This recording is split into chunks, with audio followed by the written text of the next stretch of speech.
All right, my friends. This is Salt City Counseling. Welcome back. My name's Scott. I'm a licensed therapist here in the beautiful state of Utah. And this is going to be part two of Healing the Masculine. This is a series that I've really been wanting to do, or a type of series that I've been really wanting to do. In this video, I'm going to be addressing the cycle or pattern of bad fathering that we've been enduring for many decades. And so as men, we are really lost. We are just really super duper lost, and it has a lot to do, I believe, with just a prolonged pattern of bad fathers, of inadequate fathers, traumatized fathers. If we're really super duper honest, because I'm a Gen Xer. My parents are baby boomers. My parents were born right as World War II was ending. Two of my grandparents, I'm going to talk a little bit about my lineage here. One of my dad's dad was a World War II vet. He was an airplane mechanic. He was a crew chief. He was a mechanic chief. It was either the B-17 or the B-24 that he worked on. I can't remember which one. My mom's father, he did not go to World War II. He was not drafted because he was a farmer. He raised cattle. He raised crops. They needed farmers. They needed food. So he did not go to the war. My dad was drafted into the Vietnam War. And he ended up not going because he failed his physical. My dad actually was diabetic. He had sugar in his urine. He was diabetic and he didn't know it yet. So he did not go to Vietnam, thank goodness. He probably would have either died or come back worse than he was. But I'll tell you, when I look back at my dad was not a great dad, not even close. In fact, he was a pretty lousy parent. He was a lousy father. He was very selfish. He was very childish. He had a bad temper. He didn't. He was not.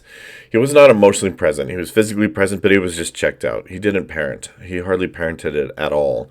And his dad was worse, right? This World War II vet. He was not a good father whatsoever at all. I never met the man. He died of a heart attack before I was born. But from what I understand, he had a horrible father too. His dad was a raging alcoholic, and so my grandfather, my dad's dad, ran away from home when he was very young, ended up joining the service when he was really young. I think he was 17 when he enlisted. I think his mom signed off on his paperwork for him to enlist when he was young. And so really, like, I come from a generation, like on my father's side, as far as I know, I come from a generation of just bad fathers. I have not had any kids myself. When I was young, I decided that I was not going to do this. I was not going to have this gaggle of traumatized children and this fragmented, fractured family in my wake. It has been hard enough for me to develop self-love and self-respect and to care enough about myself and not completely hate myself and not be just crammed deep into the pits of despair and self-loathing on its own, let alone knowing that I've harmed children, which is what my dad did. My current family, really, it's fragmented. It's in pieces. We've never had closeness. There's not trust, but I'm not close to my siblings whatsoever. I don't intend to be. I don't necessarily have anything particularly against them per se. I don't particularly care for them. I don't particularly like them, and I just definitely don't trust them. And I blame that on my father. He was kind of an unruly master. He was a tyrant. He was a bad king in his family. But all of that being said, what I'm really trying to illustrate here is I feel like my story in terms of fathers and fatherhood and like the patriarchal side of my family is just one of endless stories of bad fathers and bad fathering. On traumatized families and fathers that were lousy. Frankly, I know very few people, whether it's professionally or personally, who have had really stellar dad in their life. Like really, really stellar dad. Amazing dad. Most of our dads have been lousy dads. Lousy. And that's not to say that dads by default are lousy. I don't believe that whatsoever. I know feminists would love to perpetuate that idea that the dads are just lousy. Um, and frankly, they kind of do. And then they gaslight us, and flagrantly hate us, and then tell us they don't. And they gaslight the shit out of us. That's neither here nor there. But I just can't stand hypocrisy. That's my thing. Yeah, of course I support women's rights. Of course I support women's empowerment. Of course I do. I love women. I really do. But I can't stand hypocrisy. I abhor it. Um, I digress. I digress. But here's what I'm trying to get at, right? We, as a culture, we have not had good fathering, and we have not had good fathers for probably over a century now. I primarily blame the 20th century as being a century of war. And it was a very, very war filled century, and especially with modern technology turning war into this absolute enormous massacre where people were just mowed down by the millions and millions. Our fathers were sent off to war to die, and if they came back, they were traumatized. They had PTSD. They used to call it shell shock, and now we call it PTSD, post traumatic stress disorder. And they did, and it's like, World War One, they instituted the draft. World War Two, they instituted the draft. It wasn't terribly needed because of how many of them were eager to enlist after Japan bombed Pearl Harbor. After that, we had the Korean War, right? And then the Cold War, and then we had the Vietnam War, and then we had Gulf Wars, we had Iraqi invasions, we had it was a war-filled century, and men are sent off to die. Men they put a gun in their hands, they go shoot the bad guys. And my father's generation gets a lot of shit. The boomers, they get shit on a lot. I hear the millennials and the Gen Zers shit on the boomers constantly. And from time to time, if I feel so inclined, I like to gently remind them. Our dads were drafted into a war they should not have been drafted into. I don't even think that we should have been in any of those wars in the 20th century, except for maybe World War II. Other than that, I don't think any of our dads, our fathers, and our men should have been sent off to war. Mostly, though, definitely not Vietnam. But the men in the baby boomer generation were drafted into Vietnam. Okay, they were forced against their will to go and fight in a war that should never have happened. That was a monstrous war. They were the invaders. They were out there killing farmers because they didn't know who were the bad guys in disguise and who was not.